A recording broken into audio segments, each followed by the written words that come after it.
Namaste everyone, welcome to our course or on YouTube channel wherever you're watching this video. First chapter complete हो चुका है business studies का. I hope आपने मेरे साथ साथ वर्कबुक फिल करी होगी. अब आपको कॉन्फिडेंस आ गया होगा चैप्टर 1 में.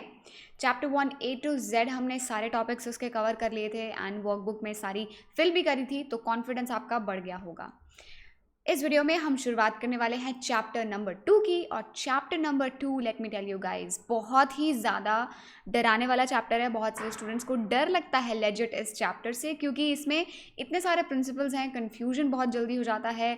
आपस में टॉपिक्स के बीच में कन्फ्यूजन बहुत ज़्यादा होता है. कौन सा प्रिंसिपल टेलर का है, कौन सा प्रिंसिपल फ्योल का है, एंड देन हेडिंग्स भी किसी किसी की सेम लगती है. उसके अंदर का टॉपिक क्या है, उसके अंदर का एक्सप्लेनेशन क्या है, वहाँ पे भी कन्फ्यूजन हो जाती है, right?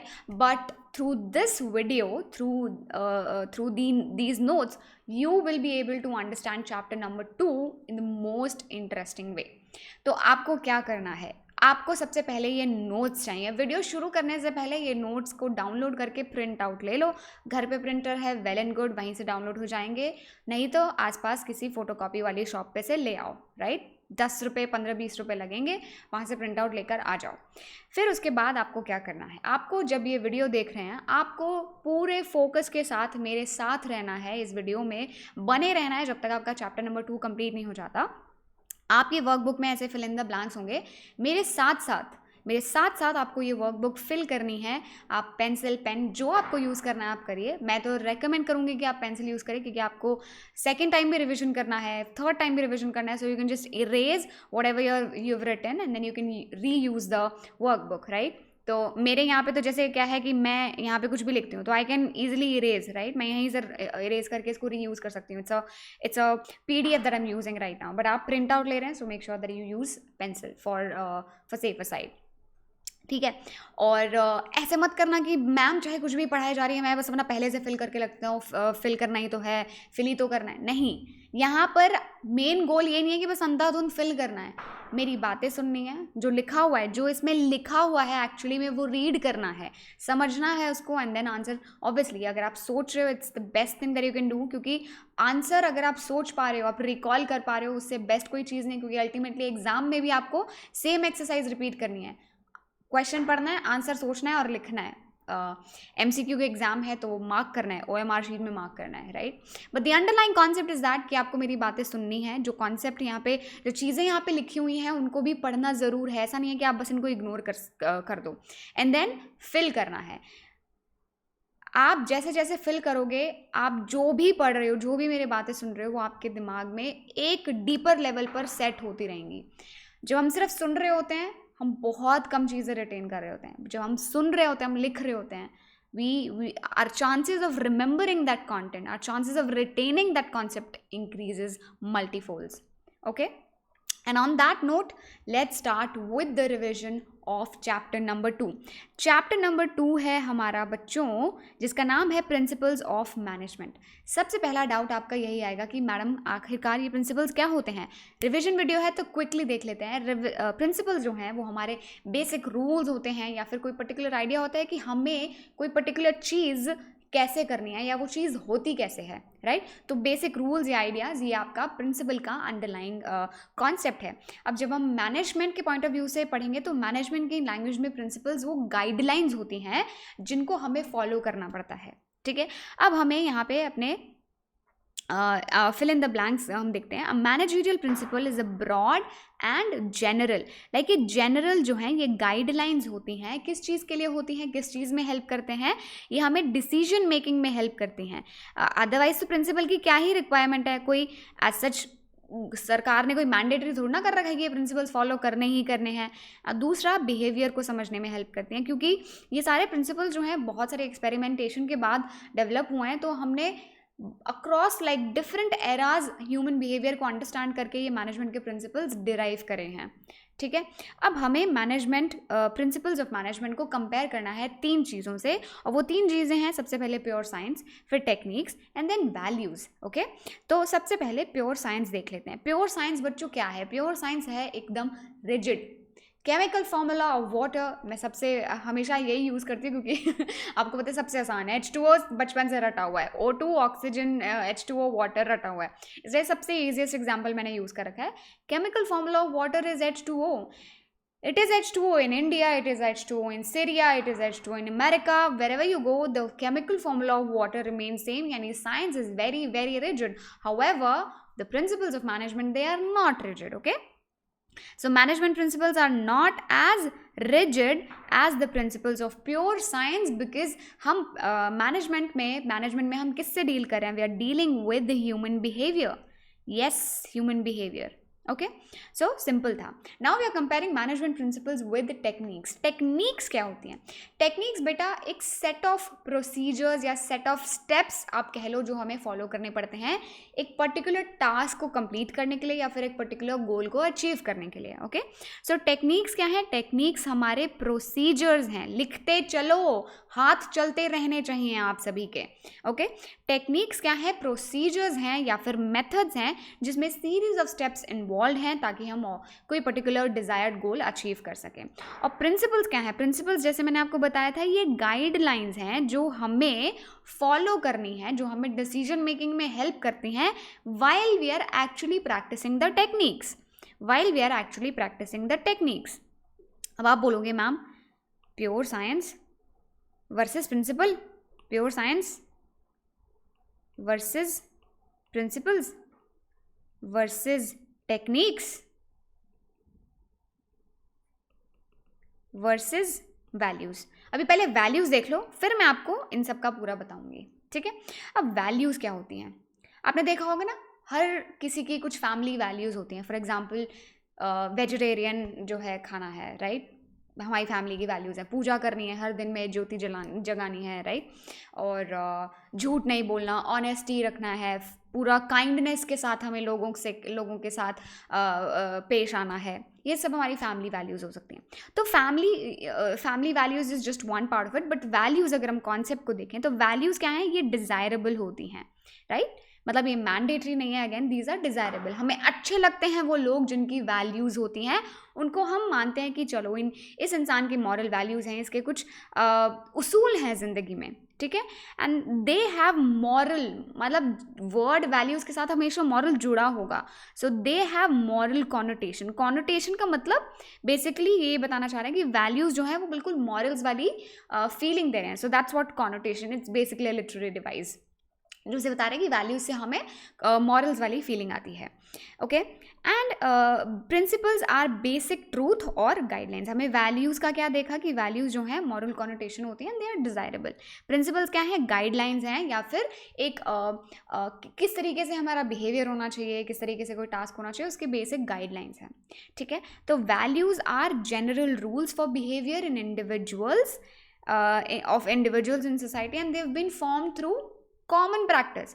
बहुत समय से चलती हुई आ रही है ये सब वैल्यूज़, राइट? कॉमन प्रैक्टिस है. हिंदुइज्म में पूजा बहुत ज़्यादा जो है तवज्जो दिया जाता है, कॉमन प्रैक्टिस है.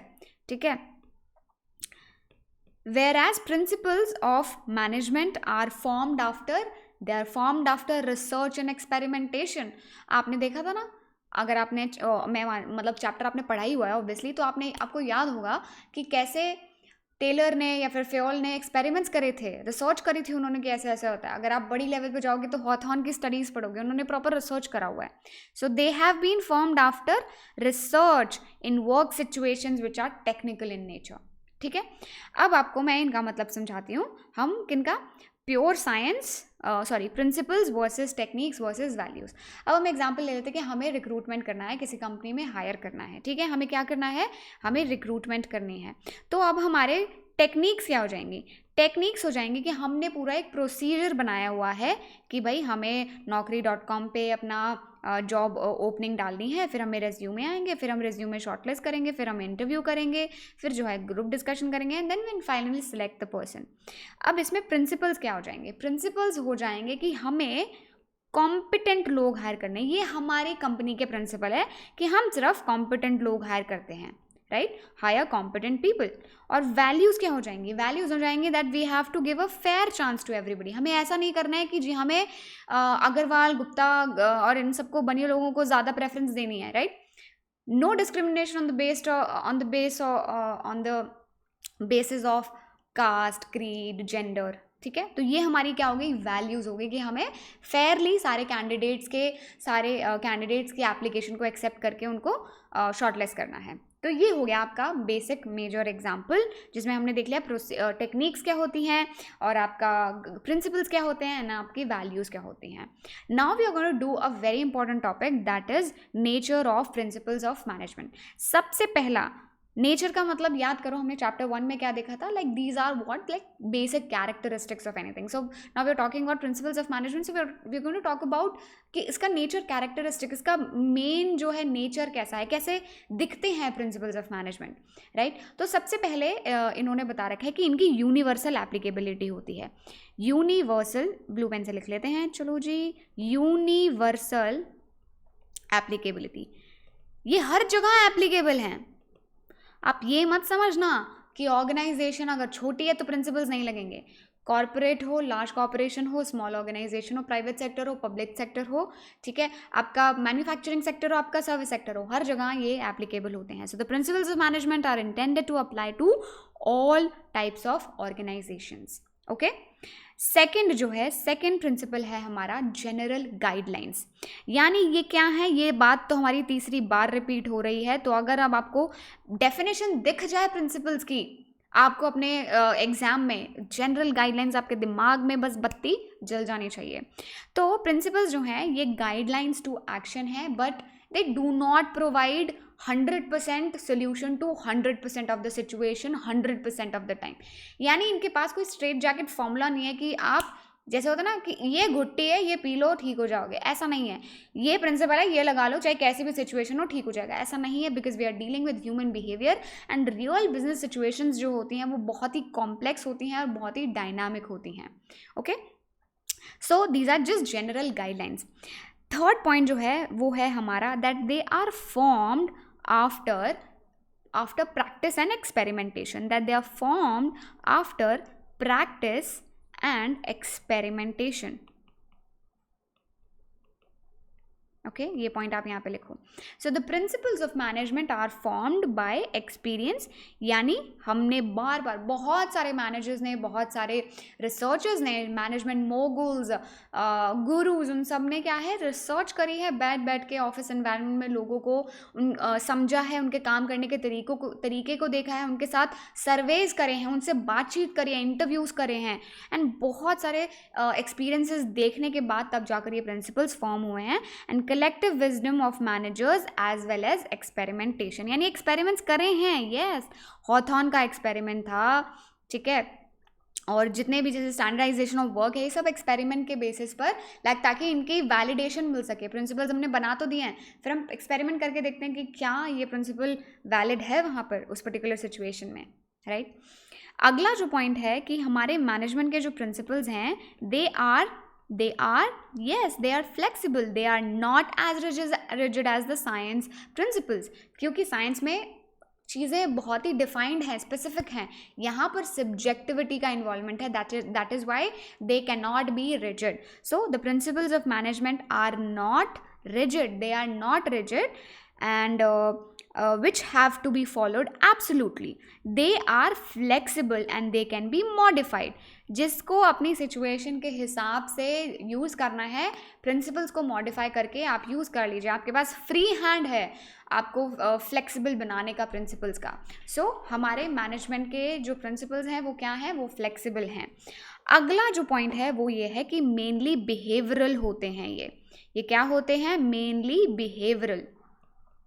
इसका मतलब है बच्चों कि हमारा जो प्रिंसिपल्स जो हैं, they influence the behaviour of human beings, और होना भी चाहिए, जाहिर सी बात है, क्योंकि वो बने भी on the basis of human behaviour हैं। उस पर्टिकुलर सिचुएशन में उस particular set of human beings ने, उस पर्टिकुलर ग्रुप ने कैसे रिस्पॉन्ड करा उस पर्टिकुलर सिचुएशन को, उसके बेसिस पे हमारे प्रिंसिपल्स फॉर्म हुए। And then we tried doing this experiment with other different people also, फिर उन्होंने किस तरीके से रिस्पॉन्ड करा, ठीक है। So management principles they aim at influencing the behaviour of human beings. हम चाहते हैं, हम ये प्रिंसिपल्स क्यों अप्लाई कर रहे हैं, ताकि ये प्रिंसिपल्स अप्लाई करके जो ह्यूमन्स जिनसे हम काम निकलवाना चाहते हैं, राइट, द एम्प्लॉयज़ और द ग्रुप मेंबर्स और द टीम मेंबर्स, उन पे हम इम्पैक्ट डालना चाहते चाहते हैं ताकि वो उस तरीके से काम करें जिस तरीके से हम चाहते हैं. So we are indirectly influencing their behaviour. Okay, अगला पॉइंट जो है वो है हमारा cause and effect relationship. Cause and effect relationship, मुझे जुकाम हो गया, ये क्या है, ये इफेक्ट है, लेकिन उसका कॉज क्या है कि मैंने कल रात को आइसक्रीम खा ली थी. ठीक है, तो कॉज होगा, उसका रिजल्टिंग इफेक्ट होगा, इफेक्ट होगा तो उसके पीछे कॉज जरूर होगा. Show cause and effect relationship. बच्चों आप साथ साथ लिख रहे हो ना? मैम आप बात क्यों कर रहे हो, आप तो हमें देख भी नहीं पा रहे हो. आप मेरे से बात कर लिया करो ना, किसी को पता थोड़ा ना चल रहा है. अकेले पढ़ा करो रूम में, मैम से बात करना is important. Okay, so principles of management ये क्या है, they are intended to establish relationship between cause and effect, cause and effect, so that they can be used in the similar situation. कभी आज एक particular situation हुआ, उसमें हमने देखा कि ये कॉज था, उसका इफेक्ट ये हुआ था. तो सिमिलर सिचुएशन जब फ्यूचर में अराइज होगा तो हमें पता रहना चाहिए कि किस तरीके से हमें यूज़ करना है. So in situation of emergencies it is desired, एक एग्जाम्पल है कि अगर इमरजेंसी की सिचुएशन आ जाती है तो हमें सेंट्रलाइज्ड अप्रोच रखनी चाहिए कि सेंटर के पास डिसीजन हो, वो डिसीजन लेके ख़त्म करे. लेकिन जहाँ पर हम एक्सपेंशन की बात कर रहे हैं, क्रॉस फंक्शनल चीज़ों की बात कर रहे हैं, जहाँ पे बहुत सारे लोग इन्वॉल्व हैं, इट मेक सेंस कि वहाँ पे हम थोड़ी सी डिसेंट्रलाइज अप्रोच या फिर पार्टिसिपेटिव, यानी we are inviting a lot of people from the team itself to participate, और वो कंट्रीब्यूट करें अपने आइडियाज़, अपने सजेशंस, या फिर अपना खुद वो लीड करें. ठीक है, सो अगर डिफिकल्ट इमरजेंसी सिचुएशन है then definitely you can go for centralised, जहाँ पे आप डिसीजन लो एंड देन छुट्टी करो and then get it implemented. But if it is a situation where more cross functional expertise is required, then in that case we have to make sure कि हम एक participative approach follow कर रहे हैं decision making के लिए. Right, last point जो है वो है हमारा कंटिंजेंट. कंटिंजेंट का मतलब क्या है कि कुछ फ्यूचर में होगा उस पर डिपेंडेंट है. ठीक है, सो जो हमारे प्रिंसिपल्स ऑफ मैनेजमेंट है दे आर, हमें उनको अप्लाई करना है, ये कंटिंजेंट है, यानी कोई सिचुएशन होगी तब हम अप्लाई करेंगे. ठीक है, so the application of principles of management in is upon the prevailing situation at a particular point of time. The application of principles has to be changed as per the requirement. अगर एक particular scenario में बहुत पहले किसी ने experiment करके ये result निकाला था, अभी सिचुएशन सिमिलर नहीं है, लेकिन हमें लगता है कि हम ये वाला प्रिंसिपल यूज़ कर सकते हैं, तो हम यूज़ करेंगे, लेकिन उसका रिजल्ट डिफरेंट होगा क्योंकि सिचुएशन भी तो डिफरेंट है. So as the situation changes, our way of using that principle also changes. अब एक क्वेश्चन आ जाता है, चलो क्वेश्चन आप मुझे बताइए. क्वेश्चन है बच्चों, which of the following statements is true with reference to the principles of management. कौन सी स्टेटमेंट इसमें से ट्रू है?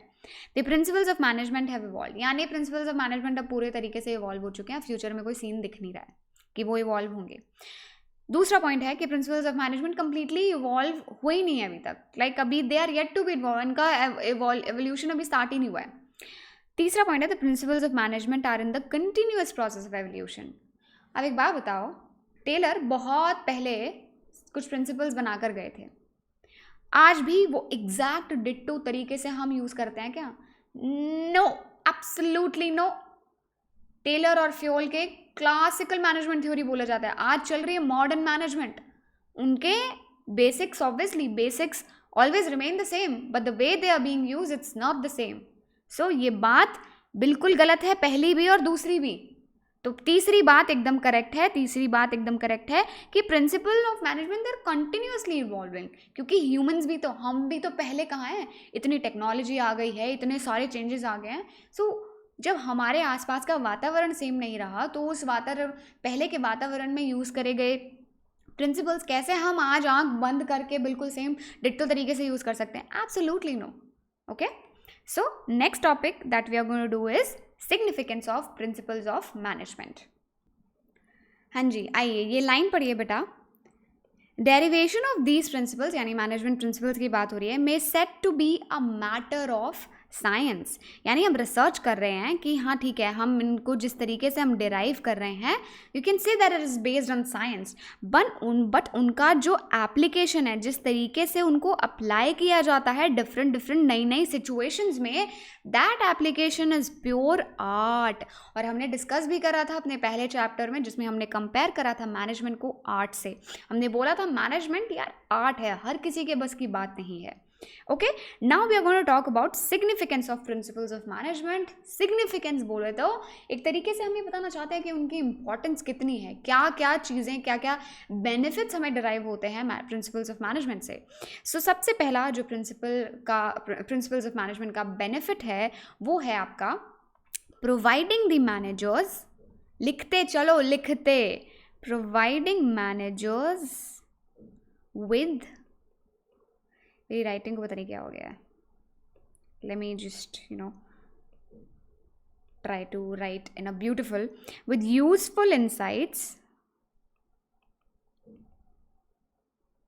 into reality. Okay, यानी मैनेजमेंट को, प्रिंसिपल्स ऑफ मैनेजमेंट एक इन रियलिटी का ट्रू इंसाइट्स मिलते हैं, यूजफुल इंसाइट्स मिलते हैं। अब मैनेजमेंट में बेसिकली अब जो मैनेजर लोग हैं काम करते रहते हैं, right. When they apply these principles, उनको नॉलेज मिलता है लोगों का, एनवायरनमेंट का, ठीक है। तो किस तरीके से उन्हें फिर उस पर्टिकुलर सिचुएशन में एक्ट करना है, उनको फिर उसका विजडम गेन करते हैं थ्रू दीज। सो यहाँ पे क्या लिखा हुआ है, the principles of management they provide the managers with useful insights into the real world situations and adherence to these principles adds to their knowledge. उनकी नॉलेज में क्या होता है, बढ़ोतरी होती है, एडिशन होता है, and it adds to their knowledge and enables them to learn from the, यानी उन्होंने पास्ट में कुछ गलतियां जो करी होंगी, पास्ट मिस्टेक से सीखने का मौका मिलता है, and thereby increasing the chance of managerial efficiency, यानी फ्यूचर में अपनी मैनेजरियल एफिशिएंसी को इंक्रीज कर सकते हैं अगर वो अपने पास्ट मिस्टेक से लर्न करें और ये प्रिंसिपल्स के थ्रू अपनी नॉलेज को एनहांस करें।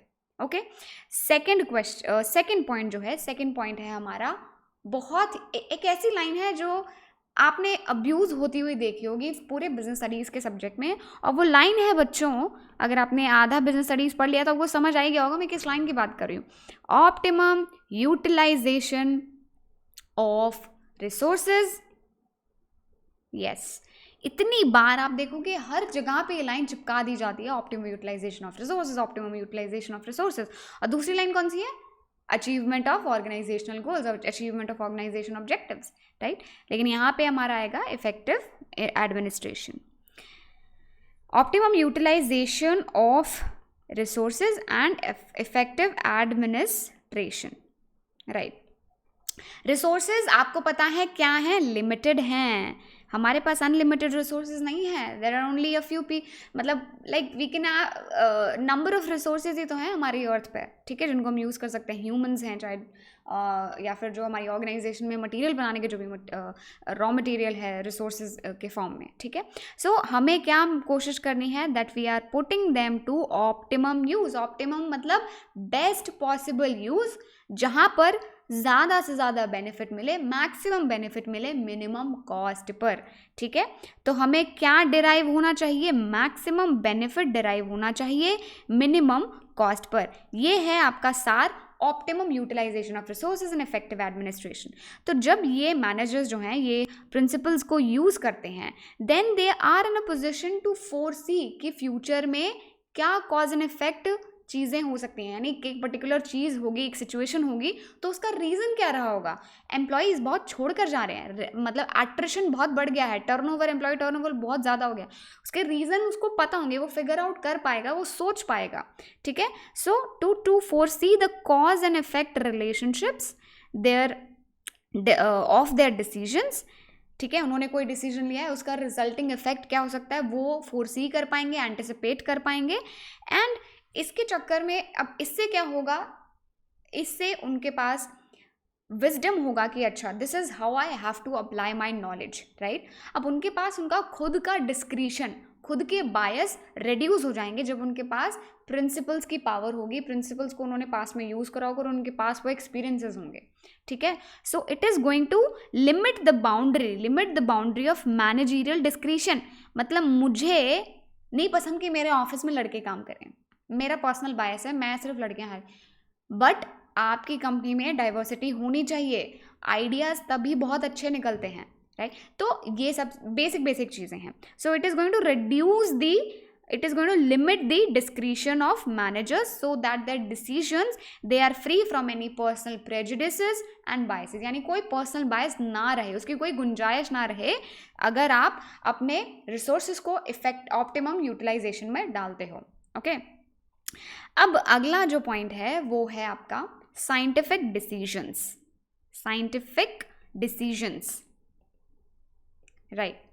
अब क्या है कि मैनेजमेंट के जो प्रिंसिपल्स हैं जाहिर सी बात है हमें डिसीजन मेकिंग में हेल्प करते हैं, राइट। अब डिसीजन मेकिंग में जब वो हेल्प करते हैं तो वो उनका मेन है कि हम किस पे फोकस करें, हम फोकस करें लॉजिक पर। हमें ब्लाइंड फेथ, गट फीलिंग, बायस, ये सारी चीज़ें नहीं चाहिए। तो ब्लाइंड फेथ, बायस, गट, कुछ भी नहीं चाहिए, लॉजिक की बात करो हमसे। एंड दैट इज़ वाई हमारे जो प्रिंसिपल्स हैं वो हमें बेसिस देते हैं कि your decision, your principle that you are using, it's based on the scientific decision, experiments के बेसिस पे है, ठीक है। And they are based on the objective assessment of the situation. आपको किसी भी पर्टिकुलर सिचुएशन में ऑब्जेक्टिवली देखना है कि उसमें सबसे ज़्यादा फ़ायदेमंद वाली चीज़ क्या हो सकती है, प्रॉफिट कैसे इंक्रीज़ करना है। फॉर एग्जांपल आपकी कंपनी का प्रॉफिट नहीं हो रहा है but you want to keep a lot of people, but आपको ले ऑफ देना पड़ेगा, तो आपको फायर करना पड़ेगा लोगों को। अब आप उनको रखने के लिए रख सकते हो, राइट, बट आपकी कंपनी की बैलेंस शीट रेड पे रेड है, मतलब लॉसेस पे लॉसेस हुए जा रहे हैं। You can not bear the human resource cost any more, so you will have to let go of people, ठीक है। तो ये ऑब्जेक्टिवली हमें उस सिचुएशन को देखना है। तो आफ्टर ऑब्जेक्टिव असेसमेंट ही हम ये सारे प्रिंसिपल्स फॉर्म करते हैं। कोई इमोशन नहीं इन्वॉल्व है, सिर्फ लॉजिक इन्वॉल्व है, ठीक है। अगला जो पॉइंट है, हमारा एनवायरनमेंट कैसा है, डायनामिक है। तो हमें इस बदलते दौर के साथ अपने आप को ढालना है। Meeting the requirements of the changing environment, meeting the requirements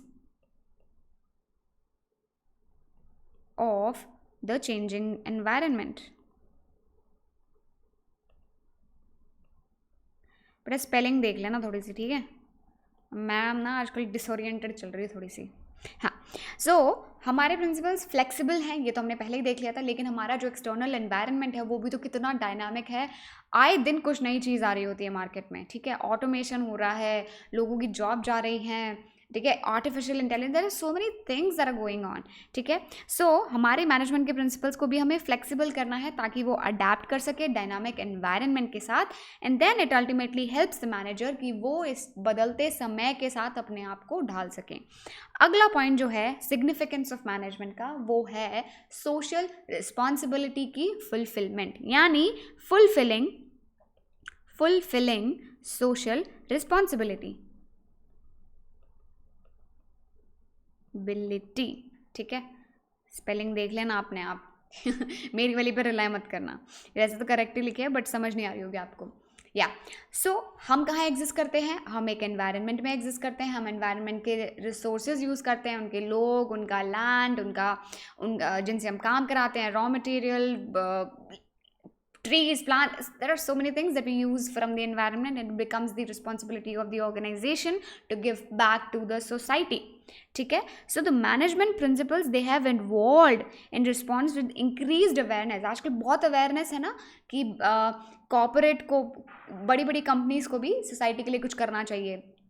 तो वो क्या क्या चीज़ें कर सकते हैं, स्कूल्स खुलवा देते हैं, एनजीओ खुलवा देते हैं जिसमें वो चैरिटी देते हैं, ठीक है। खुद कुछ ऑर्गेनाइजेशंस खुद मेंटेन करती हैं उन चैरिटीज़ को, ठीक है। सो ये सब किस लिए है, ताकि वो अपनी सोशल रिस्पॉन्सिबिलिटीज़ को भी फुलफिल करें। इतना पैसा आप कमा रहे हो, इतनी इच्छाएं आपकी पूरी हो रही हैं, आपने अपनी कंपनी में प्रॉफिट कमा के इतने बड़ा बड़ा बंगला खरीदा, हेलीकॉप्टर खरीदा, तो अब आप सोसाइटी को वापस दीजिए। आप उन लोगों के लिए कुछ करिए जो उतने क्षमता नहीं है उनमें, जो खुद से अपने लिए इतनी सारी चीज़ें कर सकते हैं। तो स्कूल्स बनवाइए, हॉस्पिटल्स बनवाइए, ये सारी चीज़ें। और लास्ट पॉइंट जो है, 6th पॉइंट जो है, वो है हमारा मैनेजमेंट की एजुकेशन, ट्रेनिंग, ये सब चीज़ें, मैनेजमेंट, एजुकेशन, ट्रेनिंग और रिसर्च। ठीक है, सो मैनेजमेंट जो है, हमने क्या देखा कि मैनेजमेंट के जो प्रिंसिपल्स हैं वो हमें ग्राउंड वर्क तो दे देते हैं, ग्राउंड वर्क देते हैं because they want to make management as a discipline. Discipline क्या होता है? एक area of study, right? So ताकि हम मैनेजमेंट को एज अ डिसिप्लिन बना सकें। अब साइंस के क्या है? साइंस के प्रिंसिपल्स हैं, साइंस का पूरा बना हुआ ना, कितनी सारी बुक्स छपी हुई हैं, आपको साइंस के बारे में जानना है तो ये सारे बुक्स आप पढ़िए। वैसे ही प्रिंसिपल्स के through we are laying the ground work to develop management as a discipline, as a field of study. Like उसको भी कोई पढ़ सके। किसी बंदे को अगर मैनेजमेंट के बारे में कुछ नहीं पढ़े पता है, वो आए बुक्स को पढ़े and then he will also know lot of things about management, right? तो वो उसको डिसिप्लिन बनाना है एंड उन्हीं के बेसिस पे अब टेलर और फ्योल ने जो बहुत साल पहले अपने प्रिंसिपल्स बनाए थे, वो प्रिंसिपल्स आज भी एज अ बेसिस यूज किए जाते हैं न्यू मैनेजमेंट टेक्निक्स बनाने के लिए, न्यू मैनेजमेंट प्रिंसिपल्स बनाने के लिए। Yes, I am not even kidding. कितने सारे जो लेटेस्ट अभी पिछले डेकेड में जितनी भी मैनेजमेंट से रिलेटेड टेक्निक्स, प्रिंसिपल्स आए हैं, आप कहीं ना कहीं देखोगे उनका बेसिस जो है वो बहुत पहले क्रिएट करा गया था किसी और फिलोसोफर ने, किसी और मैनेजर ने, किसी और मैनेजमेंट मोगुल गुरु ने। ठीक है, so these principles they enable the refinement, यानी हमारे जो मैनेजमेंट के प्रिंसिपल्स ऑलरेडी बने उनको और रिफाइन करने के लिए हेल्प करते हैं, as well as facilitating the development of new management techniques, यानी नई टेक्निक्स डेवलप करने में भी वो हमारी हेल्प करते हैं। अब मैं आपको एक एग्जाम्पल दूंगी और आपको ये बताना है कि ये सिग्निफिकेंस का कौन सा पॉइंट है। ठीक है, चलें, तैयार हो आप? सो पहला है कि manager leaving the routine decision making to his subordinates following the principle of delegation. Manager ने क्या करा कि डेलीगेशन कर देता हूँ, मैं सिर्फ इंपॉर्टेंट डिसीजंस लूँगा, रेगुलर डिसीजन मेकिंग मैं अपने सबॉर्डिनेट्स को ट्रांसफर कर देता हूँ वो पावर। कौन सा सिग्निफिकेंस का पॉइंट है? सिग्निफिकेंस के पॉइंट में जाकर आप ये देखो, यहाँ पर हमने क्या देखा था? पहले पॉइंट में हमने देखा था कि अगर वो अपना अध्ययन करे प्रिंसिपल्स को लेकर तो उसकी नॉलेज इंक्रीज होती है, पास्ट मिस्टेक से लर्न करता है एंड अल्टीमेटली मैनेजर की एफिशिएंसी इंक्रीज होती है। एंड दिस लाइन, बेटा ये जो लाइन है ना, एग्जैक्टली एनसीईआरटी में से उठ के आई है। तो यहाँ पर हमारा फर्स्ट वाला हो जाएगा, यानी providing manager with useful insights. Providing manager with useful insights into real business world या फिर रियलिटी। उसकी अब वो जब डेलीगेट कर देगा उसके पास ज़्यादा समय होगा, एफिशिएंसी इंक्रीज होगी ना, उसकी एफिशिएंसी इंक्रीज होगी तब वो और चीज़ों के बारे में सोच पाएगा, राइट? सेकेंड पॉइंट है outsourcing of non core business activities. देखो, आउटसोर्सिंग का मतलब है हम सिर्फ अपने कोर बिजनेस एक्टिविटीज़ अपने पास रखेंगे, बाकी जो छोटी मोटी चीज़ें हैं वो हम आउटसोर्स कर देंगे। ठीक है, अब आज के बदलते दौर में, आज का जो बदलता दौर है वहाँ पर क्या है, स्पेशलाइजेशन को बहुत ज़्यादा फोकस दिया जाता है। किस चीज़ को? स्पेशलाइजेशन को। और स्पेशलाइजेशन में मतलब कंपनीज तो इस हद तक जा चुकी हैं कि हम सिर्फ अपने जो स्पेशलाइजिंग कोर कॉम्पिटेंसी है वो हम अपने पास रखेंगे, बाकी सभी चीज़ों को हम डाइवेस्ट कर देंगे। ठीक है, तो यहाँ पर हमारा पॉइंट आ जाता है वो वाला, मीटिंग चेंजिंग एनवायरनमेंट रिक्वायरमेंट्स। ठीक है, मीटिंग चेंजिंग एनवायरनमेंट की रिक्वायरमेंट्स, ये है हमारा पॉइंट। अगला जो है वो है development of new management techniques like operations, research, cost accounting, just in time, kanban, kaizen. ये तो आपको पढ़ते ही समझ आ जाना चाहिए कि ये कौन सा है। मैंने लास्ट पॉइंट कौन सा कराया था कि पुराने प्रिंसिपल्स को हम एज अ बेसिस यूज करते हैं नए प्रिंसिपल्स बनाने के लिए, नई टेक्निक्स बनाने के लिए। ठीक है, तो ये तो हमारा सिंपल हो गया, management training, education and research. Okay, ये हमारा ये वाला पॉइंट हो गया। अगला पॉइंट जो है वो हमारा preparation of annual budgets for different departments on the principle of contribution to organisational objectives rather than managers personal preference. ये वाला ध्यान से पढ़ो, मैनेजर्स पर्सनल प्रेफरेंस। ये वाला हमने कहाँ देखा था कि मैनेजर के पर्सनल प्रेजुडिसेस और बायसेस को हमें पीछे हटाना है, राइट? कौन सा पॉइंट था जिसमें हमने देखा था?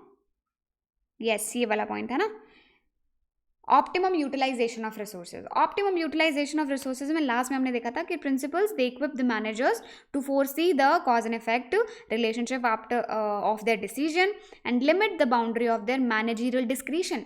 यहाँ पर क्या बात कर रहे हैं कि यहाँ पर क्वेश्चन ये कह रहा है कि आपको डिपार्टमेंट के एनुअल बजट बनाने हैं और आपको मैनेजर की पर्सनल प्रेफरेंस का ध्यान नहीं रखना है, क्योंकि मैनेजर की पर्सनल प्रेफरेंस डजंट मैटर।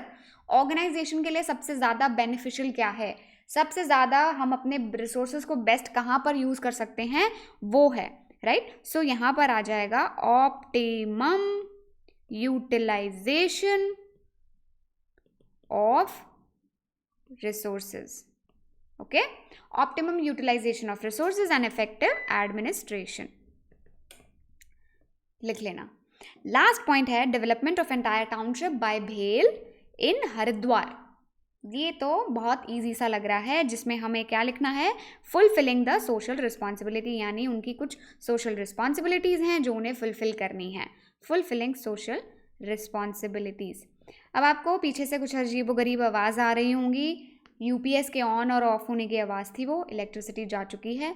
और उससे पहले शायद आपको कुछ पटाखों की आवाज़ आ रही होंगी, दिवाली आई नहीं, दशहरा आई नहीं कि ये पटाखे वटाखे शुरू हो जाते हैं। So please don't mind that, आप पढ़ाई पर फोकस करें अपना, ठीक है। टर्म 1 के एग्जाम्स आ रहे हैं बच्चों। ओके, अगला टॉपिक जो है वो है हमारा evolution of management principles. Light आई है क्या? चलो आ गई है लाइट, एसी चालू हो जाएगा। एवोल्यूशन ऑफ मैनेजमेंट के प्रिंसिपल्स। अब ये टॉपिक जो है बहुत ज़्यादा इंपॉर्टेंट नहीं है, बट फिर भी हम इसको देखने वाले हैं कि कहीं ना कहीं अगर एक आधा एमसीक्यू कभी अगर इसमें से आ गया तो हमारा दिमाग एकदम ब्लैंक नहीं होना चाहिए। देखो, एवोल्यूशन ऑफ मैनेजमेंट प्रिंसिपल, सबसे पहले मैं आपको हेडिंग्स हेडिंग्स बता देती हूँ। सबसे पहले अर्ली पर्सपेक्टिव्स के बारे में बात होगी। पर्सपेक्टिव्स लिखते चलो, हाथ नहीं रुकने चाहिए। फिर आएगी classical management theory, classical management theory. बेटा मैं मैनेजमेंट को ना पूरा नहीं लिखती, एमजीटी लिख देती हूँ, तो मैनेजमेंट है उसका मतलब समझ जाया करो। फिर हमारी आ जाएगी नियो क्लासिकल थ्योरी, जिसमें हमने ह्यूमन रिलेशंस अप्रोच के बारे में बात करी थी। मैं आपको इन सब का मतलब बताऊंगी, राइट। ह्यूमन रिलेशंस अप्रोच के बारे में बात करी थी। फिर इसके बाद हमारा आ जाएगा बिहेवियरल साइंस अप्रोच, जिसमें हमने ऑर्गेनाइजेशनल ह्यूमनिज्म, ये कॉन्सेप्ट है ऑर्गेनाइजेशनल ह्यूमनिज्म के बारे में बात करी थी, ठीक है। उसके बाद हमारा आ जाएगा मैनेजमेंट साइंस या फिर जिसे हम प्यार से ऑपरेशनल रिसर्च OR बुलाते हैं। ये सब्जेक्ट जब आप हायर लेवल पे जाओगे, बीकॉम लेवल पे, MBA लेवल पर, ये सब्जेक्ट आप ज़रूर पढ़ोगे। अगर आप CA करोगे तो आपको ऑपरेशनल रिसर्च वाला सब्जेक्ट ज़रूर पढ़ने को मिलेगा, operational research. Okay, and then last में जो मैं आपको बताया था थोड़ा टाइम पहले ही इसी वीडियो में ही, मॉडर्न मैनेजमेंट। आजकल मॉडर्न मैनेजमेंट चल रही है, बहुत पीछे छोड़ा है। आप देख रहे हो टेलर और फ्योल के प्रिंसिपल्स जो आज हम अपनी किताब में पढ़ रहे हैं, वो कब से आ रहे हैं, बहुत पहले से। क्लासिकल मैनेजमेंट थ्योरी में है वो, राइट। अर्ली पर्सपेक्टिव्स में जो बात हुई है वो बात हुई है पिरामिड्स की। पिरामिड्स जो है कितने सालों पहले एक रूलर होते थे, चियोप्स या फिर चियोप्स, जो भी आपको बोलना है, जहाँ पे उन्होंने 1 लाख आदमियों को इकट्ठा करके उनसे वो बनवाए थे और उसको कंप्लीट करने में करीबन 20 साल लगे थे, ठीक है। और 143 मीटर्स हाइट जो है उनकी है, 481 मीटर्स जो है हाइट उन पिरामिड्स की है, एंड 13 एकर्स लैंड पे वो फैले हुए हैं। इतना मॉन्यूमेंटल वर्क, इतना ज़्यादा मैसिव ह्यूमंगस वर्क, आपको लगता है कि प्रिंसिपल्स ऑफ मैनेजमेंट के बिना हो सका होगा? नहीं। तो वहाँ से उन्होंने डेवलप करा है कि यार उतना ऑर्गेनाइज वर्क। आप कभी आप जाओ अभी अपनी ज़िंदगी में इजिप्ट, तो मैं नहीं गई हुई हूँ, but like the things that I heard about it, या फिर कोई डॉक्यूमेंट्रीज वगैरह में देखा है, या फिर जो मूवी आई थी ना द मम्मी, उसमें भी देखा होगा। तो इतना बारीकियत से किया हुआ काम, इतने बढ़िया तरीके से कि वो आज भी दी कंस्ट्रक्शन इज स्टिल इंटैक्ट। समझ रहे हो किस लेवल का काम किया होगा उनके कारीगरों ने? तो वो है, वहाँ से प्रिंसिपल्स ऑफ मैनेजमेंट का बेस उन्होंने शुरू करा कि यार इतना बढ़िया काम बिना साउंड मैनेजमेंट ऑफ प्रिंसिपल्स के नहीं हो सकता है। ठीक है। फिर आई थी हमारी क्लासिकल मैनेजमेंट थ्योरी बहुत ज़्यादा टाइम बाद, जिसमें हमारे हैं टेलर जी हैं। टेलर ने बात करी थी बेस्ट वे ऑफ प्रोडक्शन के बारे में। हमारे पास फेओल जी हैं। फेओल जी ने बात करी थी कि कैसे हम लोगों को और उनकी जॉब्स को कंबाइन कर सके ताकि हम एक इफेक्टिव और एफिशिएंट ऑर्गेनाइजेशन क्रिएट कर सके। एंड देन उसके बाद मैक्स वेबर आए थे, जिन्होंने ये फोकस करा कि हम कैसे मैनेजमेंट की जो इनकन्सिस्टेंसीज हैं उनको रिमूव कर सकें, जैसे अब्यूज़ ऑफ पावर, क्योंकि एक बार इंसान के पास पावर आती है तो ऑब्वियसली उसको अब्यूज़ करने की कोशिश करता है, तो कैसे हम उन चीज़ों पे कंट्रोल लगा सकते हैं। फिर आ जाती है नियो क्लासिकल थ्योरी, जहाँ पर हॉथॉर्न की स्टडी है। ये सिलेबस ये या तो आप MBA में पढ़ोगे या फिर आप अपने BCom लेवल पर पढ़ोगे, आपके इसमें नहीं है ये। बट उन्होंने जो है एम्प्लॉयज़ पे एक्सपेरिमेंट वगैरह रन करे थे, एंड उन्होंने ये बताया था कि एम्प्लॉयज़ जो है सिर्फ उनको पैसे वैसे से मतलब नहीं होता, उनकी सोशल नीड्स भी होते हैं, ड्राइव्स एंड एटीट्यूड, ये सब चीज़ें कंट्रीब्यूट करती हैं कि वो कैसा परफॉर्म करेंगे ऑर्गेनाइजेशन में। फिर था हमारा बिहेवियरल साइंस अप्रोच, जिसमें बहुत सारे ऑर्गेनाइजेशनल ह्यूमनिज्म के कॉन्सेप्ट के अराउंड बहुत सारे लोगों ने, बहुत सारे मैनेजमेंट गुरूज ने बहुत सारे टॉपिक्स, बहुत सारे कॉन्सेप्ट्स डेवलप करे, जिसमें से आपने सुना होगा मैस्लोज हायरार्की ऑफ नीड्स, जिसके बारे में हम पढ़ेंगे भी। उसके बाद फ्रेडरिक हर्जबर्ग का मोटिवेशन थ्योरी, और मैग्रेगर हैं, डगलस मैग्रेगर, बहुत सारे लोग थे जिन्होंने डिफरेंट थ्योरीज डेवलप करी। और इनका मेन ये गोल था कि हर इंडिविजुअल को अपनी कैपेसिटीज़, जितनी उसकी कैपेसिटी है, अपने काम में लगानी है, क्रिएटिव वर्क में, और अपने घर में, अपने प्रोफेशनल लाइफ में भी लगानी है। That's what they focused on. And then the next was management science या फिर ऑपरेशनल रिसर्च, और यहाँ पर जो है मेन फोकस था क्वांटिटेटिव टेक्निक्स पे। तो ऑपरेशनल रिसर्च आपको लग रहा होगा कि थ्योरी होगा, बट यहाँ पर एक्चुअली में क्वांटिटेटिव टेक्निक्स डेवलप करी जो मैनेजर को हेल्प करें डिसीजन लेने में। ठीक है, कौन सा प्रोडक्ट बनाना चाहिए, कौन सा प्रोडक्ट को निकालना चाहिए, कौन सा हाई परफॉर्मिंग प्रोडक्ट है, ठीक है, किसमें कितना फ़ायदा हो रहा है, ये सारी चीज़ें। फिर उसके बाद आता है मॉडर्न मैनेजमेंट का कॉन्सेप्ट जो अभी चल रहा है, एंड उनका ये कहना है कि हमारे जो आज के बिजनेस सिचुएशंस हैं वो बहुत ही कॉम्प्लेक्स हैं, कंटिंजेंसी अप्रोच पर फॉलो करते हैं कि जिस तरीके से सिचुएशन होगा उस तरीके से हमें अपने जो प्रिंसिपल्स हैं, जो बेसिक प्रिंसिपल्स हैं, उनको मॉडिफाई करना पड़ेगा, और हमें मॉडर्न टेक्निक्स डेवलप करनी पड़ेंगी मॉडर्न प्रॉब्लम्स को सॉल्व करने के लिए। ओके, अब हमें देखना है क्लासिकल मैनेजमेंट ऑफ थ्योरी, जिसमें टेलर है, फेओल है, एंड मैक्स वेबर है। मैक्स वेबर की ब्यूरोक्रेसी थ्योरी है, स्पेलिंग बता दो, ब्यूरोक्रेसी थ्योरी है, जिसके बारे में हमें नहीं पढ़ना है, so you can ignore this. Okay, right. हमें टेलर की कौन सी साइंटिफिक थ्योरी हमें देखनी है, साइंटिफिक थ्योरी देखनी है, और फेओल की हमें एडमिनिस्ट्रेटिव थ्योरी देखनी है, जिनको हम डिटेल में पढ़ने भी वाले हैं, राइट, अभी पढ़ेंगे हम।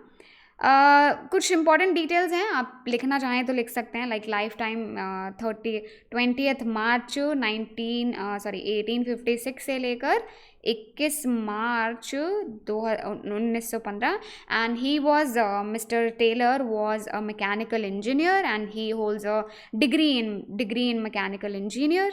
ठीक है, he was a mechanical engineer, and then he like ventured out into this. Spelling देख रहे हो इंजीनियर की, मतलब कॉमर्स वाले हैं तो इंजीनियर की स्पेलिंग भी भूल जाएंगे क्या। फेओल की हमें एडमिनिस्ट्रेटिव थ्योरी देखनी है, उनका जो है 1841 टू 1925, एंड ही उनका जो मेन प्रोफेशन था that was in the field of mining, so he was a mining engineer, and he graduated from the mining academy. ठीक है, माइनिंग अकेडमी, और उनके लाइफ टाइम के बारे में थोड़ी इधर चीज़ें लिखी हुई हैं which you can go through, but absolutely not important from exam point of view. Now we are going to focus on the Taylor scientific management principles, और अब दिल थाम के बैठ जाए बिकॉज बहुत इंपॉर्टेंट टॉपिक है ये। आइए जी, हम प्रिंसिपल्स देखते हैं किसके, टेलर के साइंटिफिक मैनेजमेंट के प्रिंसिपल्स। तो टेलर जो है बिलोंग करते थे इंडस्ट्रियल रेवोल्यूशन वाले टाइम पे, यानी जब इंडस्ट्रियल रेवोल्यूशन हमारा शुरू हुआ था उस दौरान के इंसान है वो, यानी उस दौरान में वो पैदा हुए थे इंडस्ट्रियल रेवोल्यूशन के टाइम पे, एंड उनका काफ़ी कंट्रीब्यूशन भी है इंडस्ट्रियल रेवोल्यूशन में मैनेजमेंट थ्योरीज डेवलप करने में। ठीक है, जहाँ पर इंडस्ट्रियल रेवोल्यूशन उस टाइम का जो फोकस करता था वो फोकस करता था मास प्रोडक्शन पर। यानी पहले क्या होता था, एक इंडिविजुअल, एक वर्कर काम करता था एंड देन नेक्स्ट काम करता था। अब यहाँ पे हमें मास प्रोडक्शन कैसे करना है with the given resources, machines का डेवलपमेंट तब शुरू हुआ, मशीन्स का बनना तब शुरू हुआ। And he made efforts to perfect the factory system of production, और इसी के चलते उन्होंने असेंबली लाइन का जो है फाइंड आउट किया था। एंड देन फोर्ड कंपनी जो है, राइट, फोर्ड कंपनी ने असेंबली लाइन को अच्छे से यूज़ किया था, इस्तेमाल किया था। Okay, Henry Ford was the one जिन्होंने असेंबली लाइन का फाइंड किया था, बाय द वे।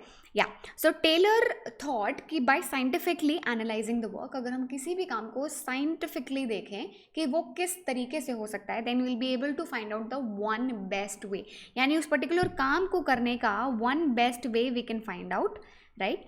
और जब हमें वो पता चल जाएगा तो उससे हमारी जितनी भी वेस्टेजेस हैं, जितनी भी इनएफिशिएंसीज हैं, उनको हम रिमूव कर देंगे and will be using that best way only to do the task every time we are doing that task. ठीक है, सो टेलर का ये मानना था कि हम साइंटिफिक मैनेजमेंट को यूज़ करके ये पता लगा सकते हैं कि किसको क्या करना है, कैसे करना है, and in that case will be able to do it in the best possible manner and in the cheapest way, यानी सबसे सस्ते तरीके से हम उसको कर पाएंगे। बेसिकली वेस्टेजेस नहीं होंगी, इनएफिशिएंसीज नहीं होंगी, तो ऑटोमेटिकली आपका चीपेस्ट वे निकल कर आ जाएगा। अब उन्होंने जो है अपने 4 प्रिंसिपल्स बताए थे, टेलर ने साइंटिफिक मैनेजमेंट के 4 प्रिंसिपल्स। टेक्निक्स अलग हैं, प्रिंसिपल्स अलग हैं, कंफ्यूज मत होना, बच्चे काफ़ी बार इन्हीं में कंफ्यूज हो जाते हैं। टेक्निक्स अलग है और प्रिंसिपल्स अलग हैं। अभी हम कर रहे हैं प्रिंसिपल्स। प्रिंसिपल्स क्या है? Science not rule of thumb. Rule of thumb का मतलब क्या होता है? रूल ऑफ थंब का मतलब होता है बहुत एक ऐसी प्रैक्टिस जो बड़े टाइम से चली हुई आ रही है, उसको हमने रूल ऑफ थंब बना लिया कि इस पर्टिकुलर चीज़ को करने का यही तरीका है। ठीक है, हारमनी नॉट डिस्कॉर्ड। डिस्कॉर्ड मतलब लड़ाई झगड़ा, कॉन्फ्लिक्ट्स और ये सब चीज़ें। कोऑपरेशन करना है, नॉट इंडिविजुअलिज्म, यानी आपको ऑर्गेनाइजेशन में सबके साथ कोऑपरेट करना है, सिर्फ अपने इंडिविजुअल इंटरेस्ट के ऊपर नहीं फोकस करना है। एंड लास्ट में development of each and every person to his और हर ग्रेटेस्ट एफिशिएंसी एंड प्रॉस्पेरिटी, यानी हम जो भी इंसान हमारी ऑर्गेनाइजेशन में काम करने आया है, we have to make sure कि वो अपनी फुल एफिशिएंसी के साथ काम कर रहा है एंड वो सिर्फ ऑर्गेनाइजेशन में कंट्रीब्यूट ही नहीं कर रहा, वो खुद भी प्रॉस्पर कर रहा है, वो इंडिविजुअल लेवल पर भी प्रॉस्पर कर रहा है। अब हमें इन चारों का एक छोटा सा एक्सप्लेनेशन देखेंगे, फिर हम क्वेश्चन आंसर्स देखेंगे, जिसमें यहाँ पे एक क्वेश्चन दिए हुए हैं, आपको बताना है कि स्टेटमेंट ट्रू और फॉल्स, और उसका एसोसिएटेड प्रिंसिपल आपको बताना है। राइट, तो ये 4 प्रिंसिपल्स हैं। सबसे पहले science not rule of thumb, जिसमें हमें टेलर ने ये बताया कि हमें एक बेस्ट वे फाइंड आउट करना है, वन बेस्ट वे फाइंड आउट करना है, जो भी टास्क हमारा हो रहा है, एक स्टैंडर्ड मेथड, एक स्टैंडर्ड वे फाइंड आउट करना है। ठीक है, एंड इससे हमारी ट्रिमेंडस सेविंग होगी ह्यूमन एनर्जी की, जो भी वेस्टेजेस होते हैं रिसोर्सेज का, ह्यूमन एनर्जी का, उन सब का होगा, and ultimately it will result in a lot of savings and efficiency भी हमारी इंक्रीज होगी। दूसरा, हार्मनी नॉट डिस्कॉर्ड, कि हमें आपस में सबको मिलजुल कर रहना है। मैनेजर्स जो हैं, they serve as a link between the owners of the organization and the workers of the organization. So the managers, they have to ensure कि complete harmony रहे. Okay?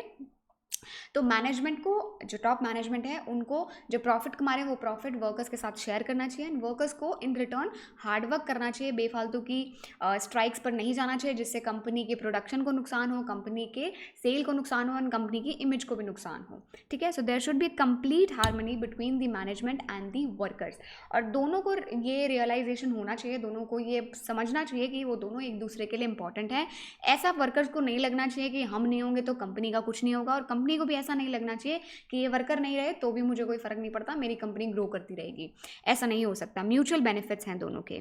ओके, अगला है कोऑपरेशन नॉट इंडिविजुअल। कोऑपरेट आपको पूरी organisation में करना है, आपको कंपीट नहीं करना है एक दूसरे के साथ, आपको कोऑपरेट करना है एक दूसरे के साथ। ठीक है, अगर आप कंपटीशन में लगे रहेंगे, आप यही कोशिश करेंगे कि दूसरे को कैसे दबाऊं, मैं कैसे जीतूं, लेकिन आप कोऑपरेट करेंगे तो आपके अंदर माइंडसेट होगा कि हम सब एक साथ कैसे मिलजुल कर ग्रो कर सकते हैं। ठीक है, क्योंकि जो सबके साथ वाली ग्रोथ होती है ना, उसमें आप सब एक दूसरे का अच्छा सोच रहे होते हो, आपको कंपटीशन का नहीं होता। ठीक है, राइट, एंड जो एम्प्लॉयज़ सजेशन देते हैं, जो वर्कर्स सजेशन देते हैं, company should also listen to those suggestions उनको भी इंक्लूसिव कि वो कंपनी का पार्ट है, वो इंक्लूसिव चीज़ उनको करनी चाहिए कि इंक्लूसिव डिसीजन मेकिंग हो कि अच्छा जी हमने आपके सजेशंस वगैरह ले लिए हैं, will work on those suggestions and then will take the final decision. तो ये नहीं करना चाहिए कि बिल्कुल ही उनके सुने ही नहीं, बस जैसे बोलते हैं ना भैंस के आगे बीन बजा देना वाली चीज़ नहीं करनी है। You have to take their feedback into consideration as well, तभी तो उनको फील होगा कि they are also part of the team. Okay, so the almost equal division of work and responsibility between the management and the workers, right? और side by side management को ये कोशिश करनी है कि वो उनको एनकरेज करे, उनको हेल्प करे, उनके काम में उनकी मदद करे, राइट? एंड अल्टीमेटली उसके रिस्पॉन्स में वर्कर्स जो हैं दिल लगाकर पूरी मेहनत के साथ अपना काम करेंगे। अगला है development of each and every person to his और हर ग्रेटेस्ट एफिशिएंसी एंड प्रॉस्पेरिटी। कोई भी इंसान हमें ज्वाइन कर रहा है डेफिनेटली पैसे के लिए ज्वाइन कर रहा है, we have to think about them also. हम उनसे कितना काम निकलवा सकते हैं, हमारी ऑर्गेनाइजेशन कैसे ग्रो करे, ये एक नैरो माइंडेड अप्रोच नहीं रखनी है आपको ये इंश्योर करना है कि आपके ऑर्गेनाइजेशन के भी काम हो, and at the same time you have to ensure कि वो इंसान जो इंडिविजुअल इतना काम कर रहा है, इतनी मेहनत कर रहा है, जिसके ऑब्वियसली वो पैसे ले रहा है, बट उसकी प्रॉस्पेरिटी के बारे में भी आपको सोचना है, राइट? सो वर्कर ट्रेनिंग यहाँ पे बहुत ज़्यादा इंपॉर्टेंट है। वर्कर ट्रेनिंग से आप ये भी पता लगा सकते हो कि जो बेस्ट मेथड हमने निकाला है वो कर पा रहे हैं लोग कि नहीं कर पा रहे हैं, ठीक है? ओके, एंड देन हर इंसान जो है हम सबको सेलेक्ट करेंगे वो साइंटिफिकली सेलेक्ट होना चाहिए, उसके इंटेलेक्ट, उसकी नॉलेज के बेसिस पर हमें उसे काम असाइन करना है। किसी को खाना पसंद है तो हम उसे राइटिंग का काम नहीं दे सकते हैं, राइट? किसी को राइटिंग पसंद है तो हमें सुपरवाइजरी फैक्ट्री वाला काम नहीं दे सकते हैं। सो हमें अंडरस्टैंड करना है कि किसी की क्या मेंटल कैपेबिलिटीज़ हैं एंड देन उसके अकॉर्डिंग हमें उनको वर्क अलॉट करना है। सो एफिशिएंट एम्प्लॉयज़ अगर आपके ऑर्गेनाइजेशन में होंगे वो ज़्यादा प्रोड्यूस करेंगे और ज़्यादा कमा कर देंगे आपकी ऑर्गेनाइजेशन को, ठीक है? राइट, अब हम चलते हैं एक्सरसाइज पे। तो ये छोटी सी एक्सरसाइज है, चलिए देखते हैं, जिसमें हाँ ये रहे हमारे क्वेश्चंस। तो आइडेंटिफाई हमें करना है और ट्रू और फॉल्स बताना है सबसे पहले तो, और उसका एसोसिएटेड प्रिंसिपल बताना है। सबसे पहली लाइन है Taylor called for a complete mental revolution on the part of only management.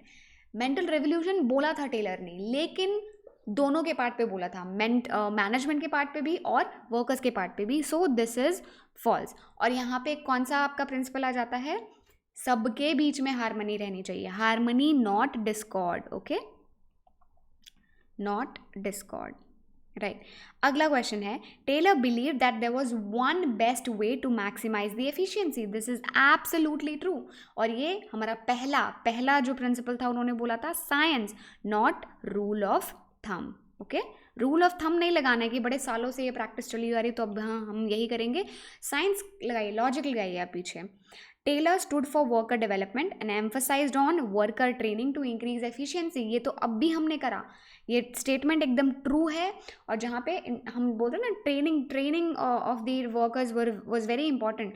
सो ये लास्ट वाला पॉइंट जिसमें हमने बोला था development of each and every person who is joining to his greatest efficiency and prosperity, ठीक है? Development of each and, लिखो पूरा पॉइंट लिखना है, पूरा पॉइंट लिखना है, बिल्कुल मिस नहीं करना। आलस जो कर रहे हैं ना बच्चे बेटा बिल्कुल अच्छी बात नहीं है। डेवलपमेंट ऑफ, मैं भी तो लिख रही हूँ ना, ईच एंड एवरी पर्सन, मुझे तो मतलब एग्जाम्स में स्कोर भी नहीं करना है। Development of each and every person to his और हर greatest efficiency and prosperity, right? अगला क्वेश्चन है Taylor believe that the management should always take suggestion from employees before taking decision. नहीं, ऐसा नहीं बोला था टेलर ने बोला था आपको उनके सजेशंस भी कंसिडरेशन में लेने चाहिए, लेकिन आपको हर डिसीजन उनके सजेशन के बाद लेना चाहिए, ये उन्होंने नहीं बोला था। तो दिस इज फॉल्स। और ये कौन सा था? जहाँ पर हम इंक्लूसिव वाली फीलिंग देना चाहते हैं कि आप हमारी टीम का हिस्सा हैं, तो कोऑपरेशन पर हमें फोकस करना है। कोऑपरेशन नॉट इंडिविजुअलिज्म, इस पे फोकस करना है, कोऑर्डिनेशन पे, ठीक है? अगला question prosperity for the employer can not exist for a long time unless it is accompanied by the prosperity of the employees and vice वर्सा। यानी अकेले में सिर्फ अगर आप एम्प्लॉयर की प्रॉस्पेरिटी के बारे में सोच रहे हो तो आपकी ऑर्गेनाइजेशन लंबे समय तक ग्रो नहीं कर पाएगी। You have to think about the prosperity of the employees as well, okay, and vice versa. अगर आपने कोई ऑर्गेनाइजेशन ज्वाइन करी, आप सिर्फ अपने अपने मतलब के लिए जाते हैं, सिर्फ अपना परफॉर्मेंस करते हैं। क्रिकेट में देखा है ना आपने कैसे जो प्लेयर्स सिर्फ अपने लिए खेलते हैं कि भाई मेरे को रन कराना है, मेरे को अपना स्कोर बढ़ाना है और मेरे को अपना रन रेट एकदम बढ़ाना है, तो वो लोग को अप्रिशिएट थोड़ी ना करते हैं, उन लोगों को अप्रिशिएट करते हैं ना जो एकदम टीम वाली फीलिंग के साथ खेलते हैं, that they are playing as a team not as an individual. Obviously they are playing as an individual. So same concept यहाँ पे है, ठीक है। तो यहाँ पर हारमनी वाला पॉइंट आ जाएगा, हारमनी नॉट डिस्कॉर्ड। ओके, तो ये पॉइंट जो है ये ट्रू है कि प्रॉस्पेरिटी दोनों की आपस में म्यूचुअली चलती है। According to Taylor, all the day long the management should work almost side by side with the workers, helping, encouraging and smoothening the way for them. ये वाली एग्जैक्ट लाइन में दिखाऊँ आपको कहाँ हमने पढ़ी, अब भी हमने पढ़ी और हमने उसको मार्क भी कर रखा था, ये रही, side by side with the workers, helping, encouraging and smoothing the way for them, and this is cooperation, not, this line is correct, and the associated principle is cooperation not individualism। पूरा लिखना है। जो बच्चे यहाँ पे आलस करेंगे ना बेटा, एग्जाम में एग्जामिनर आलस करेगा आपको मार्क्स देने में, ठीक है, उसको भी आलस आ रहा होगा आपको मार्क्स देने में। तो यहाँ रिवीजन के टाइम पे जो आलस करेगा अच्छी बात नहीं है, बिल्कुल सही नहीं कर रहे हो आप। 2-4 क्वेश्चंस हैं, करते हैं, फिर हम जाएंगे प्रॉपर इस वाले टॉपिक पे जो है आपका टेलर की साइंटिफिक मैनेजमेंट की टेक्निक्स। बहुत इंपॉर्टेंट टॉपिक है, बिल्कुल मिस आउट नहीं करना है आपका, वो हम अगली वीडियो में करेंगे, ठीक है। तो ये रहा आपका, हाँ जी। टेलर ने बोला था even a small production activity like loading figures of iron into ion या फिर ion into boxes can be scientifically planned and management. This can result in tremendous saving of human energy as well as wastage of time and material. Identify the related principle. अगर देखो आपको पढ़कर समझ आ गया है कि क्या इसका होना चाहिए तो बहुत अच्छी बात है। अगर नहीं आया तो बेटा घबराने की बात नहीं है, दोबारा रिवाइज कर लेंगे तब आ जाएगा आंसर, घबराना नहीं है लाइफ में, ठीक है। चलो, according to Taylor even a small product, हमें उसने ये बोला है कि छोटी सी छोटी चीज़ का भी आप एक स्टैंडर्ड बना सकते हो। Harmony not discord, no no no. Science not rule of thumb, absolutely right, yes this is the correct answer. Science not rule of thumb, कि हर चीज़ को आप साइंस से बैक कर दो, प्रॉब्लम सॉल्व हो जाएगी आपकी। According to this principle of scientific management has for its foundation the firm conviction that true interest of the management and workers are one and the same. The prosperity for the employer cannot exist for a long time unless it is accompanied by the prosperity of the employees and vice versa. ये तो question अभी हमने करा, ये रहा, ठीक है, और इसका आंसर हमें पता ही है ऑलरेडी क्या है, harmony not Discord. Harmony not Discord, देखो हमने यहाँ पे भी यही लिखा हुआ है, हारमनी नॉट डिस्कॉर्ड। हारमनी में रहना है, हमें सबके बारे में सोचना है, सिर्फ अपने बारे में नहीं सोचना है, ओके। अगला क्वेश्चन है हमारा, according to this principle scientific management the employees should be rewarded for their suggestions which results in substantial reduction in the cost. आपको वर्कर्स के सजेशंस को लेना चाहिए। अब भी हमने करा जिसमें हमने बोला था कि क्या हमें पूरा सजेशन मानना चाहिए, हर सजेशन मानना चाहिए, ये रहा, तो हमने फॉल्स बोला था। तो इसका आंसर जो है वो हमारा कोऑपरेशन नॉट इंडिविजुअलिज्म है, ठीक है। इसका आंसर भी हमने यहाँ पे यही लिखा हुआ था, कोऑपरेशन नॉट इंडिविजुअलिज्म, कि हमें उनके साथ मिलजुल कर काम करना है, सिर्फ अपने सेल्फ इंटरेस्ट के बारे में नहीं सोचना है। ऑलराइट, तो चलिए अब आपसे अगली वीडियो में मिलते हैं। यहाँ पर हम अपना पार्ट 1 कंप्लीट करते हैं। अभी हमारे बच्चे हैं कितने, 13 पेजेस हैं टोटल, आप 12 भी मान के चलो, आधा और बचा है, और बहुत ही इंटरेस्टिंग वे में इसी तरीके से आपको चीज़ें सेट होती जाएंगी दिमाग में, ओके। बाय।